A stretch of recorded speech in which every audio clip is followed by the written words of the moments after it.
वीरपुर गांव में एक सोनू नाम का धोबी रहता था। उसके पास बहुत सारी मुर्गियां थीं। मुर्गा और वो रोज 100 अंडे देती थीं। वो उन अंडों को टोकरी में रख लेता था। सोनू अपनी पत्नी से बोलता है, सीमा, मैं अंडे बेचने जा रहा हूँ, मुर्गी को दाना डाल देना। हाँ जी, डाल दूंगी। सोनू स्कूटर पर शहर के घरों में अंडे पहुंचाने जाता था। सोनू और सीमा दोनों मुर्गियों से बहुत ज्यादा प्यार करते थे, क्योंकि वही मुर्गियां उनके जीवन का आधार थी। कभी कभी अगर मुर्गियों के अंडे बच जाते तो वो गांव के लोगों में बांट देते। एक दिन सोनू अपने घर फ्रिज खरीद के लाता है। गांव में किसी घर में फ्रिज नहीं था। सोनू मिठाई लेकर अपने पड़ोसी कालू के घर पहुंचता है। लीजिए कालू भैया, मिठाई खाइए। किस बात की मिठाई है? आज मैं फ्रिज खरीद के लाया हूँ। क्या फ्रिज? ये तो बहुत अच्छी बात है। कालू सोनू से बहुत जलता था। सोनू जब चला जाता है तो कालू अपनी पत्नी से कहता है, इनकी मुर्गियां तो काम वाली बन गई हैं। इनके अंडों से ये अमीर होते जा रहे हैं। एक हमारी गाय है, पूरे दिन में मात्र 5 लीटर दूध देती है। कालू की पत्नी, और जब भी इनके घर कोई भी नई चीज आती है, हमें मिठाई खिलाने जरूर आते हैं जलाने के लिए। कैसा रहेगा अगर हम इनकी मुर्गियां चुरा कर अपने घर ले आए? क्या पागल हो गई हो? कालू की पत्नी, अरे तुम पागल हो गए हो क्या? मुर्गियों को यहाँ ले आओ और उन पर निशान लगा देंगे और गांव वालों को कह देना कि बाजार से नई मुर्गियां लेकर आए हैं। कालू पत्नी से बोला, बात तो तुमने सही कही है। रात में जब सोनू और सीमा सो जाते हैं, कालू चुपके से उनके घर में घुस जाता है और मुर्गियों को अपने घर में ले आता है। मुर्गियों पर वो निशान लगा देता है और सो जाता है। अगले दिन जब सोनू और सीमा सोकर उठते हैं तो वो देखते हैं कि मुर्गियां गायब हैं। भगवान, ये मुर्गियां कहाँ चली गईं? बेचारे सोनू और सीमा अपने पड़ोसियों पर बिल्कुल भी शक नहीं करते। पूरे गांव में मुर्गियां तलाशते रहते हैं। जब पूरे गांव में मुर्गियां नहीं मिलती तो दोनों जंगल में बैठकर रोने लगते हैं। उस दिन दोनों खाना भी नहीं खाते।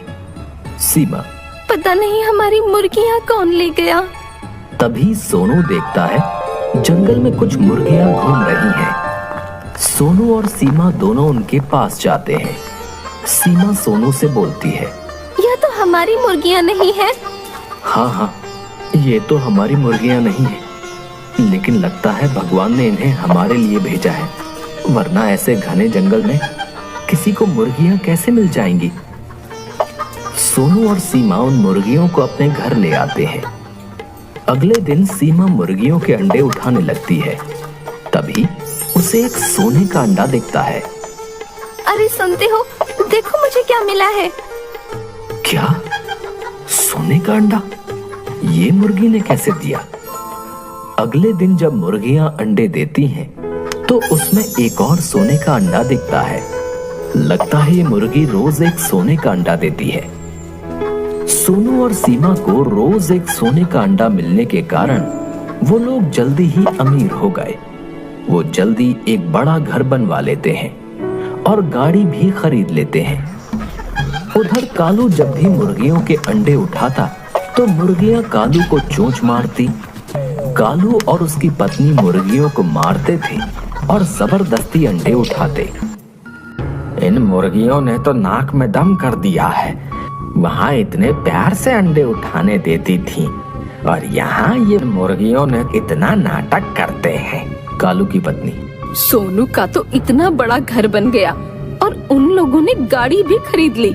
समझ ही नहीं आ रहा उनके पास इतने पैसे कहाँ से आए। कालू रात में सोनू के घर जाकर देखता है और चुपके से सोनू और सीमा की बातें सुनने लगता है। सोनू, आज हम जो भी हैं अपनी इन मुर्गियों के कारण हैं। अगर रोज एक सोने का अंडा ये ना देती तो हम कभी अमीर नहीं हो पाते। कालू, अच्छा लगता है इनकी मुर्गी के पेट में ढेर सारे सोने के अंडे हैं। सोनू और सोनू की पत्नी सीमा जब सो जाते हैं तो कालू रात में उनके घर में घुस जाता है और उन मुर्गियों को भी अपने घर ले जाता है। कालू सोना पाने के चक्कर में मुर्गियों का पेट चीर देता है। मुर्गियों के पेट में सोना नहीं पाता और मुर्गियां मर जाती हैं। कालू की पत्नी, जल्दी से मुर्गियों को फेंक कर आओ, नहीं तो हम फंस जाएंगे। लेकिन गांव का चौकीदार कालू को रोक लेता है। चौकीदार, अरे ये तो सोनू भाई जी की नई वाली मुर्गियां हैं, तुमने इनको मार डाला। चौकीदार कालू को पकड़कर सोनू के घर ले जाता है। सोनू, कालू, तुमसे तो ये उम्मीद नहीं थी, हम तुम्हें कितना अच्छा समझते थे। सीमा, कहीं हमारी पहले वाली मुर्गियां तुमने तो नहीं चुराई? कालू, मुझे माफ कर दो, आपकी पहले वाली मुर्गियां भी मैंने ही चुराई थी। गांव में पंचायत बुलाई जाती है।